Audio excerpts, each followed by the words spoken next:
The ancient walls of Windsor Castle have stood for nearly 1,000 years, bearing witness to the whispers of kings and the footsteps of history.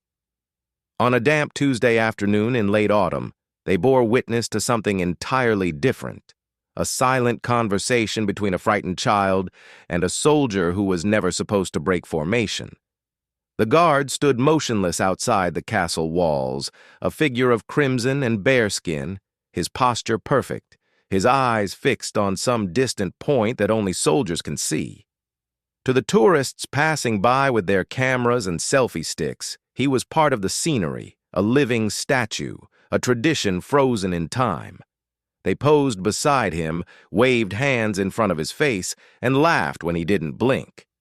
They didn't understand that behind the stoic exterior was Lance Corporal Jameson Cole, a 23-year-old soldier from Manchester with a sister the same age as the little girl he now watched from the corner of his eye.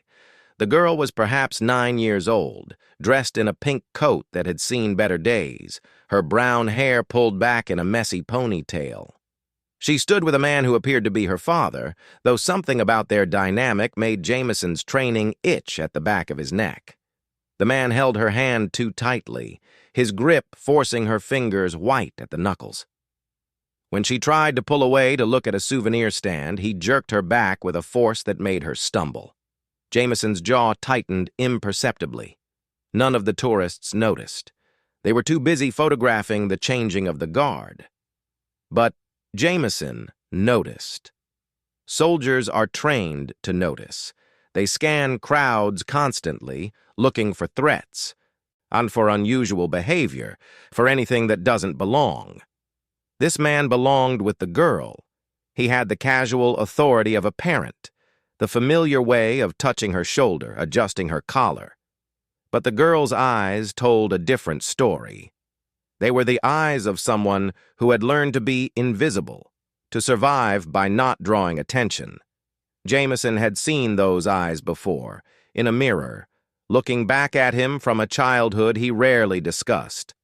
The tour group moved on, and the man pulled the girl along with him.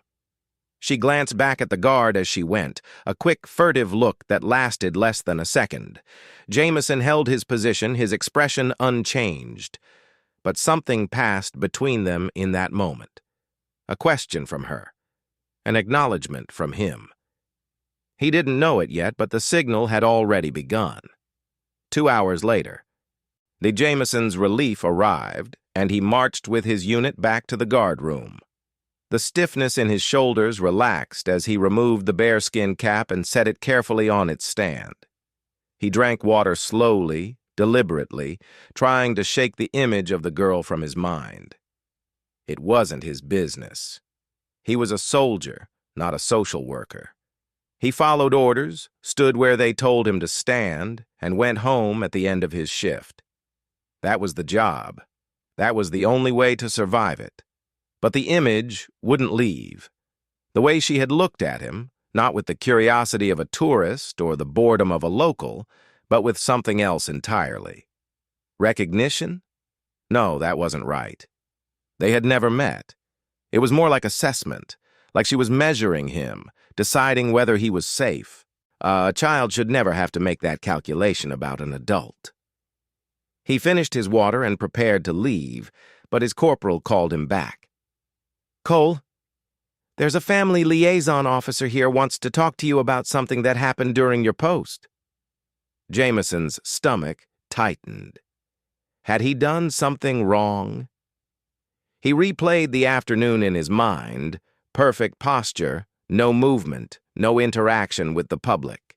He was clean. The liaison officer was a woman in her 40s with kind eyes and the exhausted look of someone who had seen too much.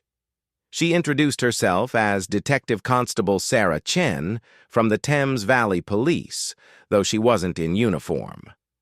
"You were on guard at the Cambridge Gate this afternoon, correct?" she asked. "Yes, ma'am. At 1200 to 1400 hours. And you would have seen a man and a young girl? Father and daughter, perhaps? Girl about 9, pink coat?" Jameson felt his pulse quicken. "I saw them. They passed by around 12:30, stayed for about 10 minutes, then moved toward the town. Chen nodded, making a note. The girl approached a security officer at the train station about an hour ago. She told him she was being abused by her father. Sexual abuse ongoing for several years. She said she'd been trying to signal the guards all week, hoping someone would notice. Today she thought you looked back at her. The room seemed to tilt slightly. Jameson gripped the edge of the table. I can't move, ma'am. You know the protocol. I can't acknowledge anyone. I know, Chen said gently. But she thought you did. Oh, she said you looked at her differently than the other guards. She said she felt seen. That gave her the courage to speak to someone else. Jameson said nothing. He had looked at her, yes, but only for a second. Only with his eyes. He had broken no protocol, made no movement. But she had felt it. Across the crowd, across the distance, across the wall of tradition and training that separated him from the public, she had felt him see her. Where is she now? He asked. Safe. We've taken her into protective custody. The father is being questioned. He has no criminal record, no history of complaints. Neighbors describe him as a devoted single father. The mother died 3 years ago. Cancer. No one suspected a thing. No one suspected. Of course they didn't. Abusers never look like monsters. They look like ordinary people. Tired parents doing their best. Jameson knew this better than most. His own stepfather had been a respected teacher, beloved by students and colleagues alike. No one had suspected what happened behind closed doors, not until Jameson was 15 and big enough to fight back, big enough to leave. Can I see her? He asked. The girl. Can I talk to her? Chen studied him for a long moment. That's highly unusual. We don't typically connect victims with members of the public who witnessed something. I'm not the public. I'm the one she signaled. She needs to know it worked. She needs to know someone saw her. What Jameson didn't say, what he couldn't say, was that he needed to see her too. He needed to see that she was real, that the moment had happened, that his own childhood hadn't just been projected onto a stranger. And he needed to know that the signal had been sent and received, and that it had mattered. Chen made a decision. I'll see what I can arrange, no promises. But first I need you to write a statement about everything you observed. Everything. The way he held her hand, the way she moved, any detail you remember. Can you do that? Jameson nodded. He could do that. It was the first thing he had been asked to do that made any sense at all. The statement took 3 hours. Jameson wrote in the careful, precise hand of a soldier, documenting a mission report. He described the man's appearance: average height, brown jacket, receding hairline, the way he stood too close to the girl. He described her pink coat, her messy ponytail, the way she pulled at the collar like it bothered her. He described the grip on her hand, and the jerk when she tried to move away, the blank expression on her face that he now recognized as dissociation. When he finished, Chen read it silently, her face unreadable. Then she looked up at him with something new in her eyes. Respect, perhaps, or recognition of a kindred spirit. You noticed, more than most people would have. I was trained to notice. No, she said softly. You were trained to notice threats. What you noticed was suffering. That's different. That's something you bring with you. Jameson said nothing. He didn't trust himself to speak. The next morning, Chen called. The girl's name was Emily. Emily Thompson, 9 years old, a student at St. Stephen's Primary School in Slough. Her father, David Thompson, a 42-year-old accountant, had been charged with multiple counts of sexual assault and was being held without bail. Emily was in foster care temporarily, pending a full investigation and the search for other family members. She asked about you. Chen said. "She described you perfectly, the shape of your face, the way you stood, even the number on your uniform. She said you were her angel. She said God sent you to watch over her." Jameson closed his eyes. "Can I see her now?" "There's a child psychologist who needs to approve it. She's worried about creating dependency, about Emily transferring her need for protection onto a stranger in a uniform. But Emily won't stop talking about you." She drew a picture. You, standing outside the castle, with a big red heart around you. "The therapist thinks maybe a brief meeting could be therapeutic, and as long as it's handled carefully." The meeting was arranged for Friday afternoon in a small room at the Family Services Center in Windsor. Jameson wore civilian clothes, jeans and a jumper, at the therapist's request. They didn't want Emily to associate safety with a uniform, they explained. They didn't want her to think that only soldiers could protect her. But when Jameson walked into the room, Emily's face lit up with recognition, and he understood that the uniform didn't matter. She would have known him anywhere.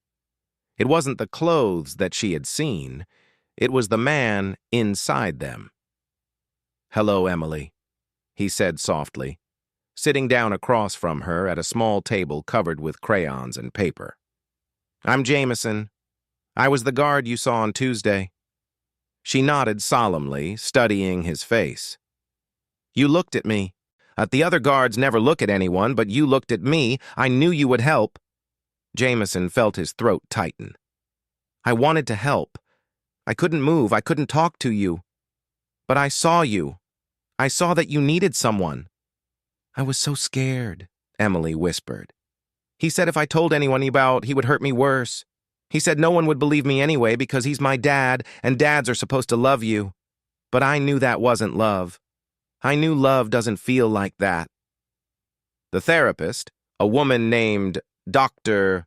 Patel, sat quietly in the corner, observing but not interfering. She had told Jameson to let Emily lead the conversation, to answer questions honestly, but not to offer more information than she asked for.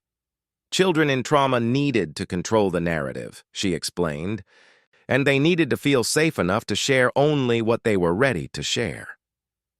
Emily picked up a crayon and began to draw. "I tried to tell my teacher once," she said, not looking up. "Last year in school. I wrote her a note and put it on her desk when no one was looking. She called my dad in for a meeting. She told him I was having inappropriate thoughts and that I needed help. He was so nice to her, so polite. He thanked her for telling him, and then he took me home and locked me in my room for 3 days with no food." Jameson's hands curled into fists under the table. He forced them to relax. "That wasn't your fault. You did the right thing trying to tell someone. The teacher failed you, not the other way around." "I know that now. The lady at the station told me. She said adults make mistakes too. Hey, and sometimes they don't see what's right in front of them because they don't want to see it. But you saw. You didn't know me, and you saw." She finished her drawing and pushed it across the table. It showed the castle, a guard in a bearskin cap, and a small girl in a pink coat. Between them, a yellow line connected their eyes. Above them, a rainbow arched across the sky. "I'm going to be okay now," Emily said firmly, "because someone finally looked." Jameson studied the drawing, his vision blurring slightly. He thought about his own childhood, about the years of silence, about the teachers and neighbors and family friends who had seen nothing because they had chosen to see nothing. He thought about his mother, who had known and done nothing because she was too afraid to leave. He thought about the day he had finally